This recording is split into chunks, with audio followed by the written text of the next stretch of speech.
નમસ્કાર મિત્રો દેશ અને દુનિયાના સુપરફાસ્ટ સમાચારમાં તમારું સ્વાગત છે। સૌથી મોટા સમાચાર સામે આવી રહ્યા છે યુદ્ધના। 11 એપ્રિલ 2026 થી પાકિસ્તાનની રાજધાની ઇસ્લામાબાદમાં શરૂ થઈ ગઈ છે બેઠક। આ ત્રીજા તબક્કાની વાટાઘાટો છે અને પાકિસ્તાન મધ્યસ્થી તરીકે કામ કરી રહ્યું છે। અન્ય મહત્વના સમાચારની વાત કરીએ તો હવામાન વિભાગની આગાહી, અસામાન્ય વરસાદ, વીજળી અને ગ્રીષ્મની વાવાઝોડાની અસર કેટલાક વિસ્તારોમાં ચાલુ રહેશે। આગામી દિવસોમાં ઉત્તર ભારત અને પૂર્વ ભારતમાં વધુ વરસાદની સંભાવના રહેલી છે। અન્ય મહત્વના સમાચારની વાત કરીએ તો ગુજરાતમાં સ્થાનિક સ્વરાજ્યની ચૂંટણીઓ, ભાજપે ગીર સોમનાથ જિલ્લા પંચાયત માટે ઉમેદવારો જાહેર કર્યા છે। અન્ય જિલ્લામાં પણ તૈયારીઓ ચાલુ થઈ ગઈ છે।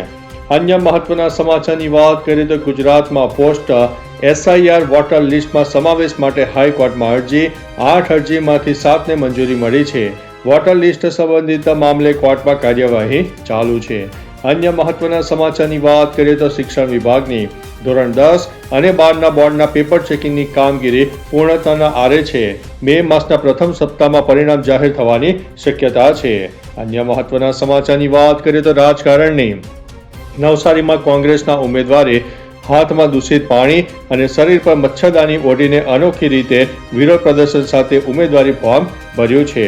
અન્ય મહત્વના સમાચારની વાત કરીએ તો વૈશ્વિક તણાવ, અમેરિકા અને ઈરાન વચ્ચે યુદ્ધ રોકવા માટે ઇસ્લામાબાદમાં યોજાયેલી વાટાઘાટો હજુ પણ અનિર્ણિત રહી છે। વિશ્વ બેંકે ચેતવણી આપી છે કે કાયમી યુદ્ધ વિરામ છતાં વ્યાપક મંદી રોકવી મુશ્કેલ બની શકે છે। અન્ય મહત્વના સમાચારની વાત કરીએ તો ઈંધણના ભાવમાં ફેરફાર, ભારત સરકાર દ્વારા ડીઝલ અને એર ટર્બાઇન ફ્યુઅલ પરની એક્સપોર્ટ ડ્યુટીમાં મોટો વધારો કરવામાં આવ્યો છે, જો કે પેટ્રોલ પરની રાહત યથાવત રાખવામાં આવી છે। અન્ય મહત્વના સમાચારની વાત કરીએ તો આજની મેચ આજે ગુવાહાટીના સ્ટેડિયમમાં RR એટલે કે રાજસ્થાન રોયલ્સ અને RCB એટલે કે રોયલ ચેલેન્જર્સ બેંગ્લોર વચ્ચે ટક્કર થશે। આ બંને ટીમો અત્યાર સુધીમાં સિઝનમાં અજેય રહી જોવા મળી છે। અન્ય મહત્વના સમાચારની વાત કરીએ તો CSKની જીત, ગઈકાલે રમાયેલી મેચમાં ચેન્નઈ સુપર કિંગ્સે દિલ્હી કેપિટલ્સને 23 રને હરાવીને જીતનું ખાતું ખોલી નાખ્યું છે। સંજુ સેમસને શાનદાર સદી ફટકારી છે।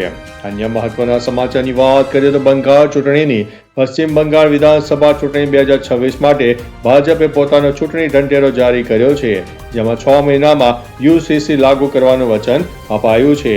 અન્ય મહત્વના સમાચારની વાત કરીએ તો અમેરિકા અને ઈરાનની ઇસ્લામાબાદમાં ચાલી રહેલી શાંતિ મંત્રણામાં હજુ કોઈ ચોક્કસ નિષ્કર્ષ નથી મળ્યો। વર્લ્ડ બેંકે ચેતવણી આપી છે કે જો તણાવ વધશે તો વૈશ્વિક અર્થતંત્ર માટે ખરાબ સમય આવી શકે છે।